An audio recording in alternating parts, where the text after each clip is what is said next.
अपने previous video lecture में हमने एक इंपॉर्टेंट लीगल मैगजीन को डिस्कस किया विच वॉज कंस्ट्रक्शन एक्ट्स विसर्सिबस एक्ट्स, जिसका मतलब हमने ये समझा कि statute must be read as whole while interpreting, यानी कोर्ट्स इंटरप्रिटेशन का काम करते समय जो स्टैट्यूटरी प्रोविजन है उसे कंप्लीट पढ़ेंगे, उसके ईच एंड एवरी पार्ट्स को इंक्लूडिंग प्रोविजंस, क्लॉजेस। तो इंटरप्रिटेशन के समय as per this legal magazine हमें फॉरेस्ट व्यू अप्रोच अडॉप्ट करना है, ना कि ट्री व्यू अप्रोच अडॉप्ट करना है, और हमें पूरे स्टैट्यूटरी प्रोविजन को रीड करना है। आज इस वीडियो में हम बात करेंगे रूल्स ऑफ इंटरप्रिटेशन के बारे में। रूल्स ऑफ इंटरप्रिटेशन को हम दो कैटेगरीज में डिवाइड कर सकते हैं, एक प्राइमरी प्रिंसिपल और दूसरा सेकेंडरी प्रिंसिपल, राइट। तो rules of interpretation, this rule of interpretation can be divided in two categories. पहला प्राइमरी प्रिंसिपल और दूसरा सेकेंडरी प्रिंसिपल।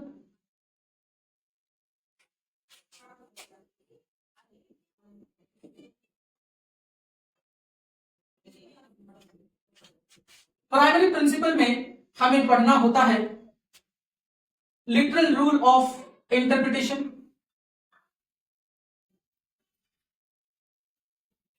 दूसरा गोल्डन रूल ऑफ इंटरप्रिटेशन, तीसरा मिसचीफ रूल ऑफ इंटरप्रिटेशन,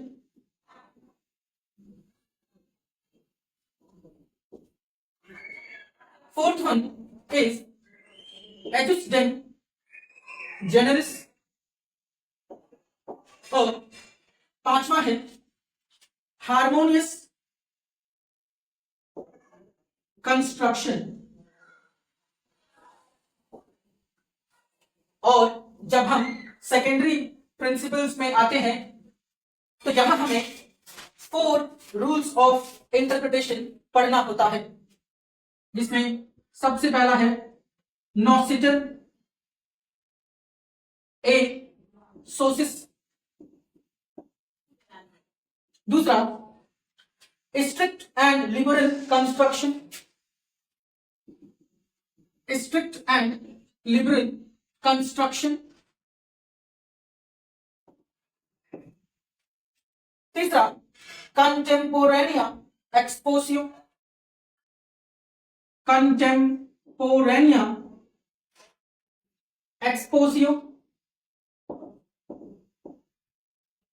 और लास्ट है एक्सप्रेशन यूनिस ईस्ट एक्सक्लूजन अल्टेरियस, एक्सप्रेशन यूनिस ईस्ट एक्सक्लूजन अल्टेरियस, राइट। तो बेसिकली रूल ऑफ इंटरप्रिटेशन को दो प्रिंसिपल्स में क्लासिफाई किया गया है, पहला प्राइमरी प्रिंसिपल और दूसरा सेकेंडरी प्रिंसिपल। प्राइमरी प्रिंसिपल में हमें literal rule of interpretation, golden rule of interpretation, mischief rule of interpretation, एजुस्डेम जेनेरिस और हार्मोनियस कंस्ट्रक्शन, इन 5 रूल्स ऑफ इंटरप्रिटेशन को पढ़ना होता है। वहीं सेकेंडरी प्रिंसिपल में हमें नॉसिटर ए सोसिस, स्ट्रिक्ट एंड लिबरल कंस्ट्रक्शन, कंटेम्पोरेनिया एक्सपोजियो, और लास्ट है एक्सप्रेशन यूनिस, ईस्ट, एक्सक्लूजन, अल्टेरियस, इन चारों को पढ़ना होता है। आज के रूल ऑफ इंटरप्रिटेशन में हमारा जो पहला रूल है वो है लिटरल रूल ऑफ इंटरप्रिटेशन। और इस वीडियो में हम लिटरल रूल ऑफ इंटरप्रिटेशन के कंप्लीट कॉन्सेप्ट को विथ लीडिंग केस लॉज समझेंगे। तो वीडियो लंबा जरूर होने वाला है, लेकिन अगर आप इस वीडियो को एंड तक देखते हो तो लिटरल रूल ऑफ इंटरप्रिटेशन को लेकर आपको अदर वीडियोस नहीं देखना पड़ेगा और कोई कंफ्यूजन नहीं रहेगा। इस वीडियो लेक्चर का अगर आपको पीडीएफ नोट्स चाहिए तो आप मेरे टेलीग्राम चैनल को ज्वाइन कर सकते हैं, राइट। तो we are going to discuss literal rule of interpretation. अगर हम इस रूल ऑफ इंटरप्रिटेशन के अनदर नेम्स को देखें तो इसे strict rule of interpretation, grammatical rule of interpretation और plain meaning rule of interpretation. So these are various names of literal rule of interpretation, right? तो चाहे आपके एग्जाम में स्ट्रिक्ट रूल ऑफ इंटरप्रिटेशन आए, ग्रामेटिकल रूल ऑफ इंटरप्रिटेशन आए, plain meaning rule of interpretation आए, हमें इन सबका मतलब लिटरल रूल ऑफ इंटरप्रिटेशन से है, राइट। तो basically literal rule of interpretation के दौरान हम वर्ड्स के, टेक्स्ट के लिटरल मीनिंग को, ग्रामेटिकल मीनिंग को डिराइव करने की कोशिश करते हैं with an object to derive the true intention of lawmakers, right?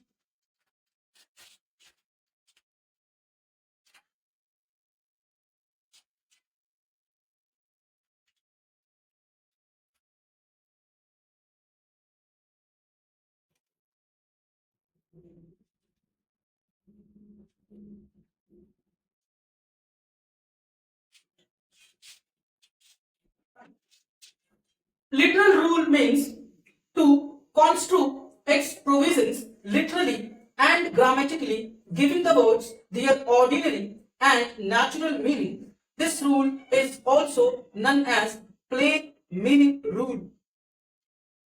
तो basically literal rule of interpretation में हम स्टैट्यूटरी प्रोविजंस को उनके लिटरल, उनके ग्रामेटिकल मीनिंग को फाइंड आउट करते हैं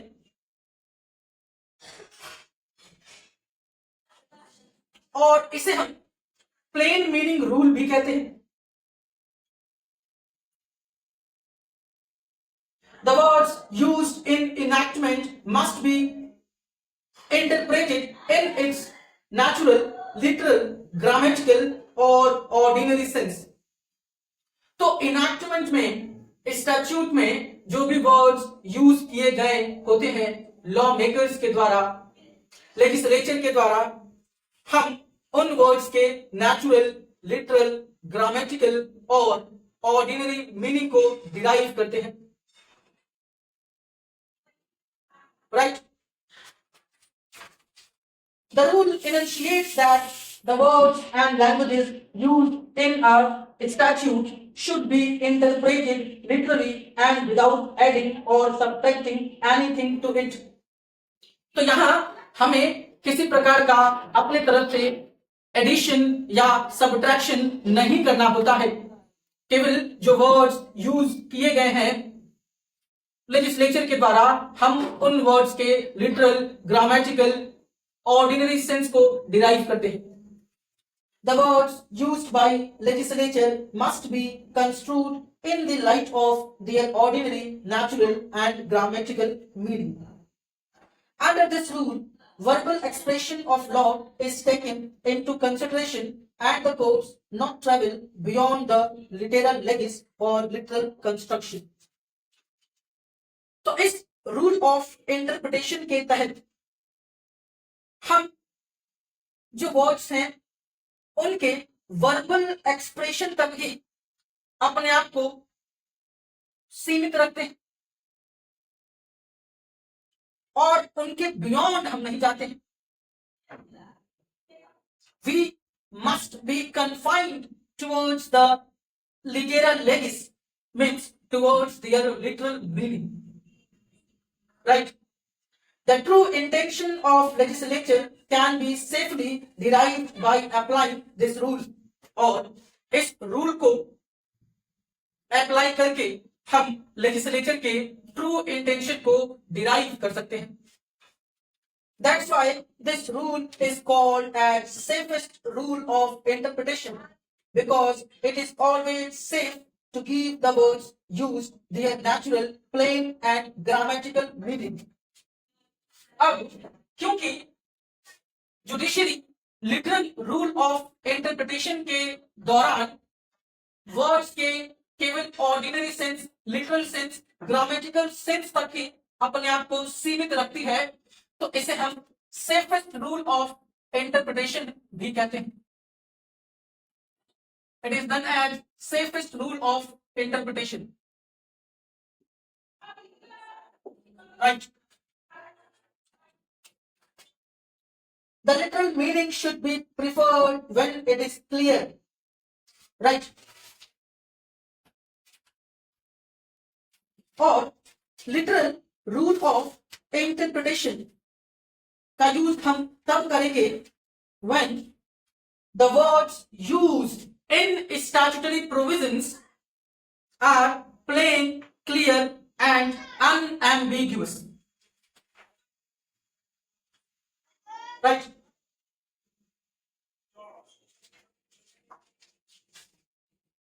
तो लिटरल रूल ऑफ इंटरप्रिटेशन का एप्लीकेशन कब होता है? When the words used in statute are plain, unambiguous and clear. Yeah, definite. Right.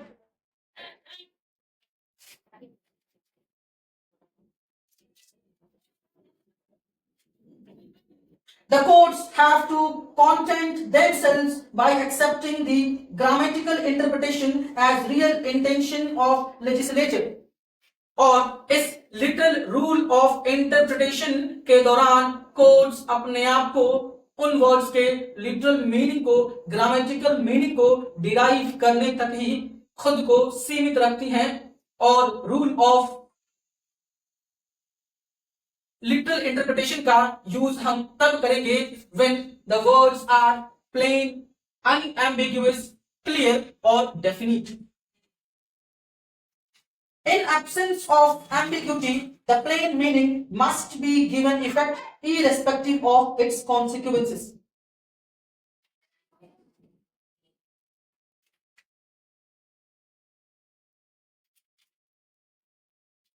तो अगर एम्बिग्यूटी नहीं है, यानी एक वर्ड का डुअल मीनिंग नहीं निकल रहा है, जो वर्ड्स यूज किए गए हैं वो क्लियर हैं, प्लेन हैं, तो हमें उनके ग्रामेटिकल मीनिंग को ही, लिटरल मीनिंग को ही निकालना है, भले उसके कोई भी कॉन्सिक्वेंसेस हो. We don't have to focus on the effect of consequences. Right. अब एक केस है हमारे पास, Jugal Kishore versus Raw Cotton company.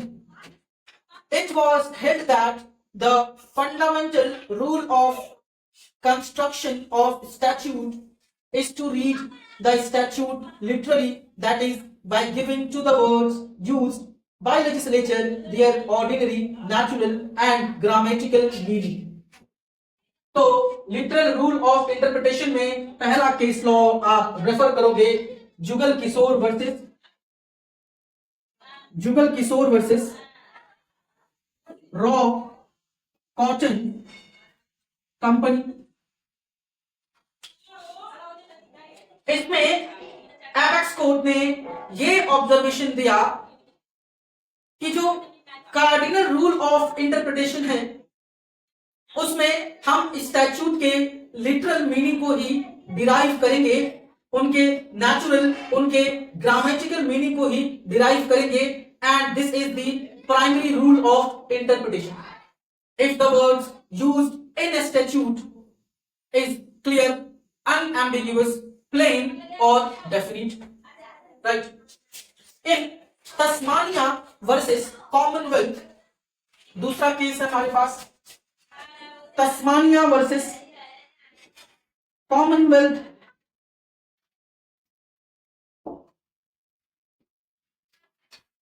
The rule had been stated thus: the cardinal rule for construction of acts of parliament is that they should be construed according to the intention expressed in the act themselves.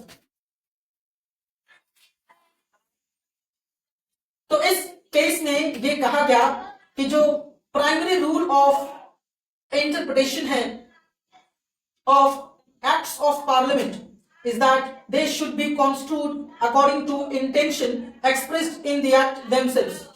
तो basically parliament या legislature अपने intention को statutory provisions में किस तरह से express करेगा? तो वर्ड्स के थ्रू, टेक्स्ट के थ्रू।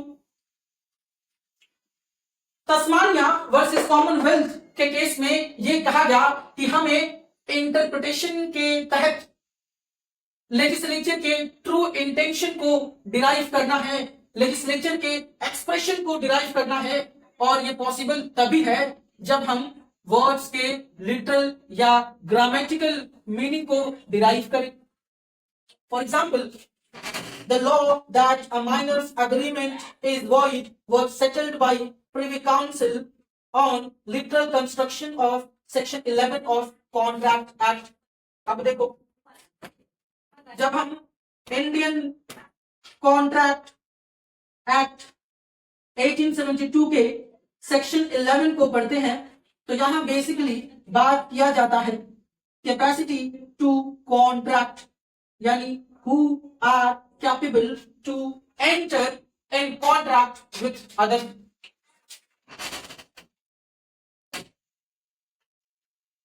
तो लिटरल कंस्ट्रक्शन से हमारा मतलब यह है कि अगर माइनर्स अग्रीमेंट वॉइड है, वी ऑल नो कि agreement with a minor is void,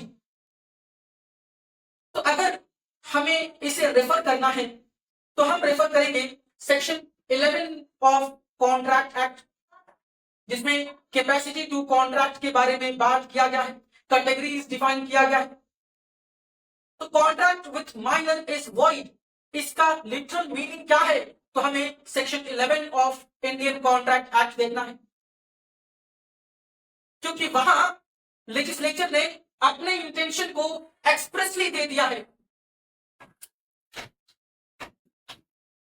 और जो प्रोविजन है अंडर सेक्शन 11 हम उस प्रोविजन के लिटरल ग्रामेटिकल मीनिंग को ही डिराइव करेंगे, because under literal rule of interpretation we must confine ourselves towards declaring the true intention of legislature,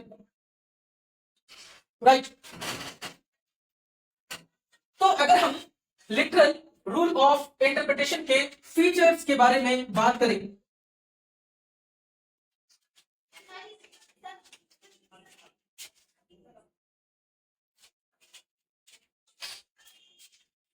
तो पहला क्या है? Natural, ordinary and grammatical meaning.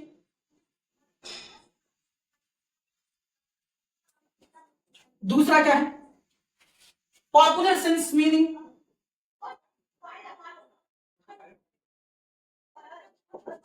तीसरा क्या है? Plain meaning. और फोर्थ है common parlance meaning.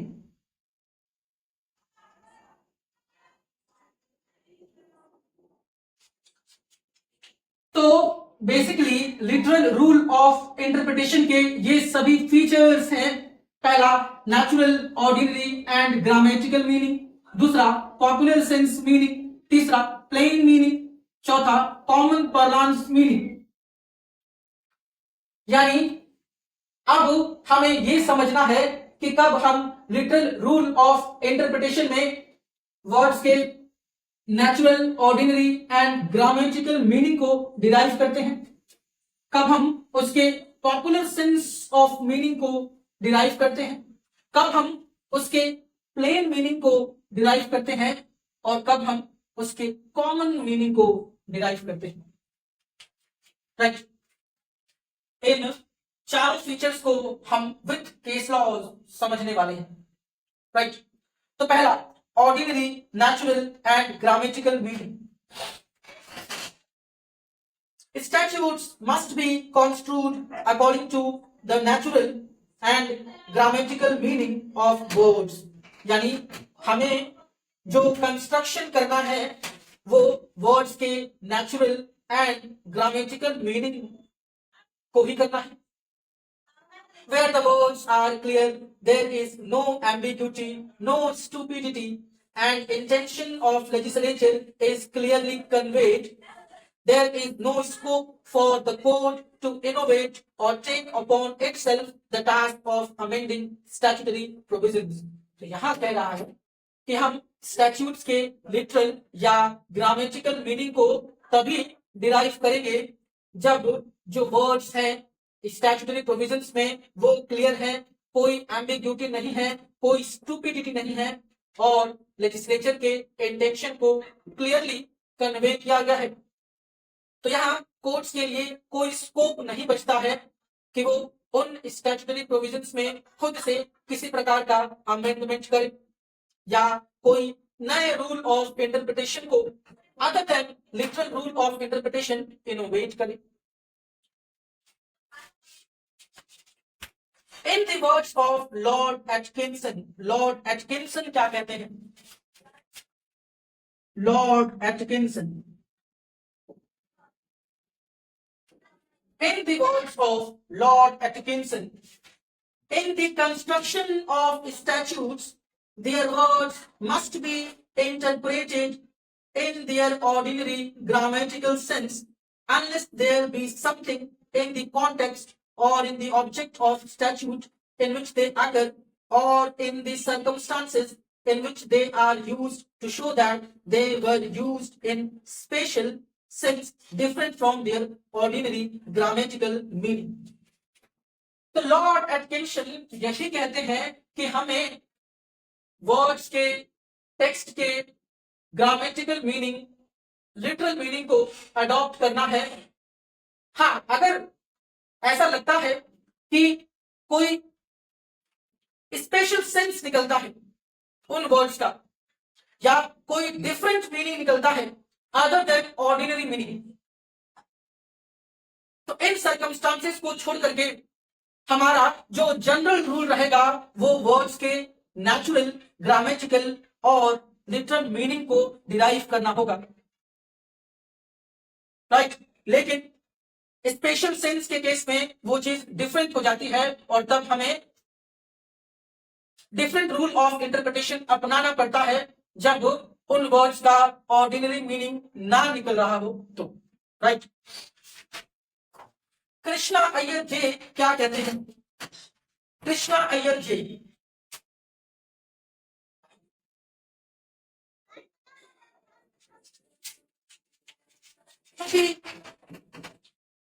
literal in meaning is to see the skin and miss the soul purpose of statute. तो कृष्णा अय्यर जे ये कहते हैं कि लिटरल रूल ऑफ इंटरप्रिटेशन में हमें केवल स्किन पर फोकस करना होता है, ना कि सोल पर। यानी we must focus on external parts rather than internal parts. We must have to miss the object purpose of statute, क्योंकि हमें यहां अपने आप को कन्फाइन करना होता है towards the expression of legislature. not towards the purpose of statute, right?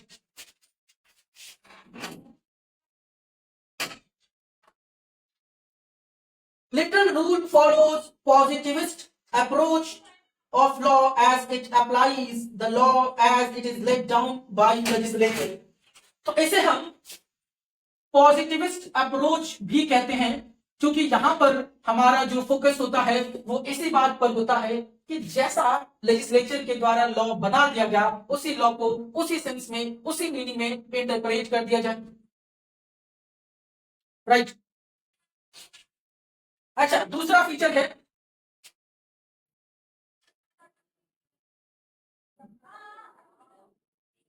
Plane और ऑर्डिनरी मीनिंग। प्लेन और ordinary meaning, when the language is plain and unambiguous and admits of only one meaning, no question of construction of statute arises. जब law में जो language use किया गया है वो अनएम्बिग्यूअस है, यानी उसका डुअल मीनिंग नहीं निकल रहा है, केवल एक ही मीनिंग निकल रहा है, तो इंटरप्रिटेशन का कोई रोल यहां पर नहीं अराइज होता है। When the language of statute is plain, जब स्टैच्यूट का लैंग्वेज अपने आप में प्लेन हो, वर्ड्स क्लियर हो, अनएम्बिग्यूअस हो और केवल एक मीनिंग डिराइव किया जाता हो, then effect should be given to that plain and ordinary meaning only. तो केवल उसी प्लेन मीनिंग को, उसी ऑर्डिनरी मीनिंग को रूल ऑफ इंटरप्रिटेशन में इंपॉर्टेंस दी जाएगी, right? Maxwell on interpretation of statutes stated that the plain meaning rule, and it is now recognized that the paramount duty of judicial interpreter is to put upon the language of legislature honestly and faithfully its plain and rational meaning and to promote its object. तो Maxwell interpretation of statutes को लेकर के ये कहते हैं कि judicial interpreter का ये पैरामाउंट ड्यूटी होना चाहिए कि वो अपने आप को upon the language of legislature strict रखें, ऑनेस्ट तरीके से, फेथफुल तरीके से, और स्टैट्यूट के प्लेन उनके रैशनल मीनिंग को इंटरप्रेट करें ताकि लेजिस्लेचर के ऑब्जेक्ट को प्रमोट किया जा सके। अच्छा, तीसरा है पॉपुलर सेंस। तो प्लेन एंड ऑर्डिनरी हमने समझ लिया कि जब एक ही वर्ड हो, एक ही मीनिंग डिराइव किया जाता हो, तो हम उसी प्लेन मीनिंग, उसी ऑर्डिनरी मीनिंग को अपने आप को उस ऑर्डिनरी मीनिंग तक स्ट्रिक्ट रखेंगे ताकि हम लेजिस्लेचर के इंटेंशन को डिराइव कर सके। पॉपुलर सेंस मीनिंग और common parlance meaning, right? The words used in an act must be interpreted in the light of their popular meaning or common parlance meaning as understood by common man and the persons dealing with such things or articles in their day-to-day life. क्या कह रहा है कि act में जो भी words use किए गए हैं उनका इंटरप्रिटेशन हम उन वर्ड्स के पॉपुलर मीनिंग और कॉमन सेंस मीनिंग के लाइट में इंटरप्रिटेशन करेंगे, और हम उस पॉपुलर मीनिंग को, उस कॉमन सेंस मीनिंग को डिराइव करेंगे जिसे मोस्ट ऑफ द पीपल जानते हैं, उस मीनिंग से अवेयर हैं। Dealing with such things or articles in their day-to-day life. For example, the words vegetables used in taxing statutes. मान लो टैक्सिंग स्टैट्यूट्स में वेजिटेबल शब्द यूज किया गया है कि वेजिटेबल्स पर कितना % टैक्स लगाया जाएगा, तो जो मीनिंग है वेजिटेबल्स का must be understood as in common parlance. Common parlance means that is denoting the class of vegetables which are grown in the kitchen garden or in farm and are used for table. तो यहाँ vegetable से मतलब हमारा उन सभी चीजों से है जो कि वेजिटेबल के डेफिनेशन में आएंगे और जिन्हें मोस्ट ऑफ द पीपल के द्वारा वेजिटेबल माना जाता है। कॉमन परलांस में जो भी लोग जिस पर्टिकुलर चीज को वेजिटेबल कहते हैं, हम उसे भी वेजिटेबल के डेफिनेशन में लाएंगे। जैसे इन Ram Avatar Budhi Prasad versus assistant BTO assistant STO के केस में क्या कहा गया? Ram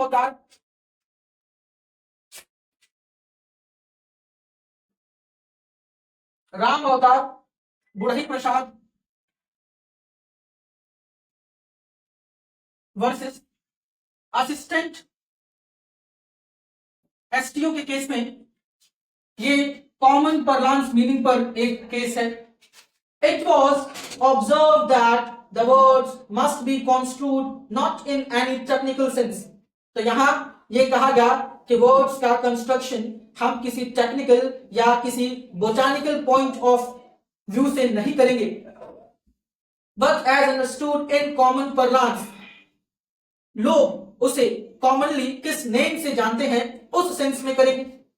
A word of everyday use must be construed in its popular sense meaning, that sense which people conversant with subject matter with which the statute is dealing would attribute to it.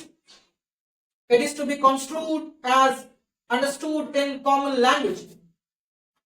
तो राम अवतार बुढ़े प्रसाद versus assistant STO के case में केवल ये कहा गया कि while interpreting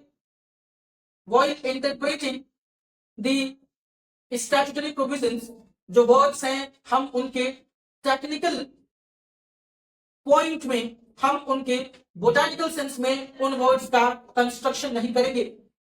हम मोस्ट ऑफ द पीपल के द्वारा उन वर्ड्स के कॉमन मीनिंग जो कि लोगों के बीच प्रचलित है उसमें उसका इंटरप्रिटेशन करेंगे। In State of West Bengal versus Wasi Ahmed, State of West Bengal versus Wasi Ahmed एक और केस है हमारे पास।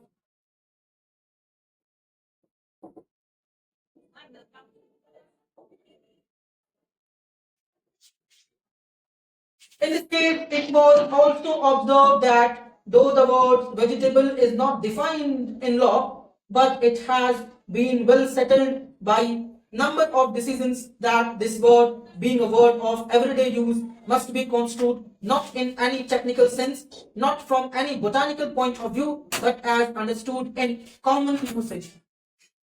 तो इस केस में भी यही कहा गया कि क्योंकि जो वेजिटेबल शब्द है इसे लॉ में कहीं डिफाइन नहीं किया गया है, तो हम इस वर्ड के ना ही बोटानिकल सेंस में इस वर्ड का इंटरप्रिटेशन करेंगे, ना ही टेक्निकल सेंस में इस वर्ड का इंटरप्रिटेशन करेंगे।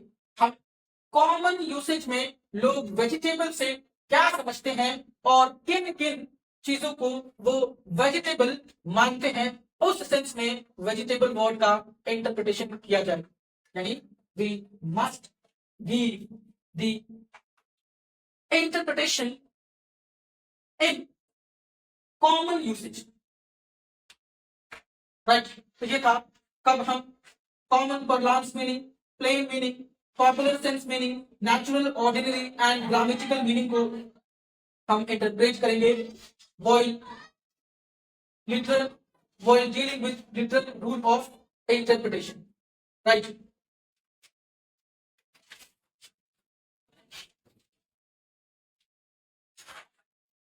लेकिन इसका एक्सेप्शन क्या है? कब हम लिटरल रूल ऑफ इंटरप्रिटेशन का यूज नहीं करेंगे? When there is inconsistency in words, when there is incompleteness, when there is ambiguity, and in case of unreasonableness, ठीक है। तो इनकंसिस्टेंसी, इनकम्प्लीटनेस, एम्बिग्यूटी और अनरीजनेबलनेस के केस में हम लिटरल रूल ऑफ इंटरप्रिटेशन को नहीं यूज में लाएंगे। और यूज में हम कब लाएंगे?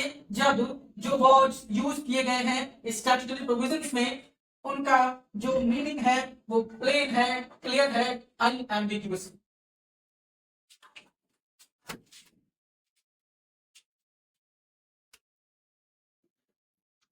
तो ये था लिटरल रूल ऑफ इंटरप्रिटेशन के ऊपर एक कंप्लीट लेक्चर, जिसमें हमने लिटरल रूल ऑफ इंटरप्रिटेशन के कंप्लीट कॉन्सेप्ट को with case law with examples समझने की कोशिश करी। अगर मेरे ये एफर्ट्स आपको अच्छे लगते हैं, मेरे वीडियोस किसी मैनर में आपको हेल्प करते हैं, तो please show your support, channel subscribe करिए, वीडियोस को लाइक करिए और इन वीडियोस को ज्यादा से ज्यादा शेयर करिए, because I believe together we learn, together we grow. Thank you, have a nice day.